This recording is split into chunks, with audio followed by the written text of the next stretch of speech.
I'm back, ladies and gentlemen. After 2 months, I'm coming back to social media, and I gotta tell you, it was really a great experience. If you haven't ever taken time off, I strongly suggest it. I was on for almost a daily basis for a decade, and you kind of lose a little bit of context in why you're still on social media. So I'll tell you, during that period, I really learned to kind of disconnect a bit more from my phone, appreciate my family, my friends, just the real world in general. And I'll tell you, as kids are going back to school right now and everything, it's really important that we understand kind of how immersive this digital experience of social media today is, and we make sure our kids understand, especially that have their own set of challenges on here, but adults as well. So I strongly encourage taking some time off, but also at the same time, I'll tell you, it also made me appreciate what a powerful tool this is, not just to stay updated in what all your friends and colleagues are doing, but also to push information. As an elected official, I'll tell you, I'm excited to be back. I'm going to have probably some new ongoing ground rules for how I balance life and this powerful tool, but I'm really looking forward to it. And a lot's happened in the last 2 months. I didn't even know how to come back and kind of share 2 months worth of great times with family and friends and on city council and fintech beat. But I thought the best way to do it would be to put together a little montage of clips and photos for you all to catch you up on the last 2 months. A lot's happened. My wife Krista turned 40. My kids are back at school. Chase, my oldest, just started kindergarten. We've had so much accomplishment that we've achieved on the city front, from a tech caucus trip to Silicon Valley with a lot of our legislative friends, to continuing forward. Last time I left you, we were talking about the RNC, continuing forward on that mission now that we've gotten it and we're the RNC 2020 host. To focusing on affordable housing, police officer pay and accountability, all those great topics. So without further ado, I'm back, and here's a little montage to catch you up on 2 months of my life. I'm so happy to see everybody, and I will see you on social media.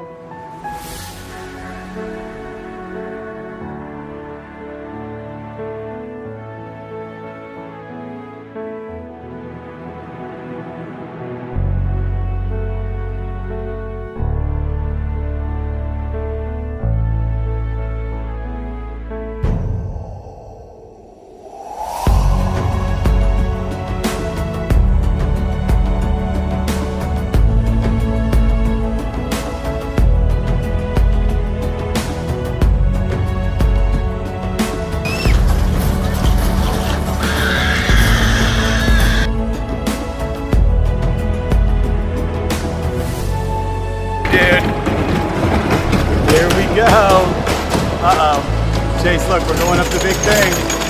Oh, Chasey, what's happening? What's happening? Are you ready? Uh-oh. Put your hands up in the air. Put your hands in the air. Do it. Oh no, it's time. Oh boy. Here we go.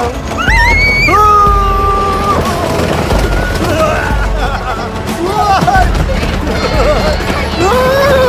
Help us! Oh no! Number one! Lord!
There's two things we need to discuss about them before we go into our topics.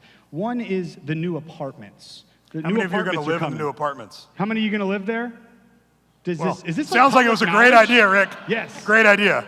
We're trying. What's the name of it? There's like an informal name right now. Soba, south of Ballantyne. Larkin came up with one. I got a better want one. A quick poll. Larkin's got to go in quick. Maybe we rename it on this podcast. What do you say? Clono. Close to nowhere. Clono. Yeah, Rick's like, oh my God, this was a bad Something idea. to consider, Rick. Anybody else got any good ideas? Okay. Real creative group. Excellent. I think the more that we can raise the ecosystem around Charlotte, the better. Now, if you think about what both LendingTree and us are doing, Less Karma is we're looking for assets that plug into our platform. And we both made a series of smaller acquisitions, and I think we both are going to go down that path. We're definitely, looking to grow our respective strategies and markets. And So I'm glad you said that. So the part two question was the Bankrate acquisition. Clearly in fintech, we're all watching that. Very interesting.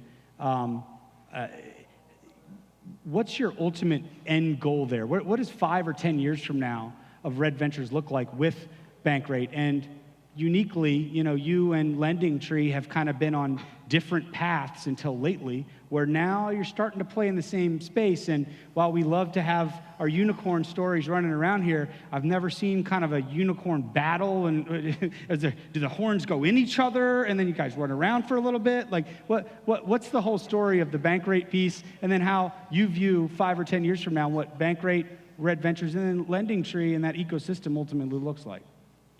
The facts are that we're both insignificant as a market share of the space. So, if we really take on each other, it's because we let the better part of something get in the middle of it. There's plenty of room for both of us to succeed. I know Doug very well. He's a great CEO, and he's built an incredible company, right? And we have a lot of respect for them. And we realize that we're newer into the space than they are, and we'll welcome the challenge to compete and compete fairly. Good. This party is lit. This party is lit means this party is fun. This party is lame. There is a fire at this party, or everyone here is on drugs. Well, A and D probably. That's why it's fun, because they're all on drugs. D. But mainly A. D. I actually didn't look the answer up to this one, so I'm not sure. But I'm going to go with the drugs. You win. You did not.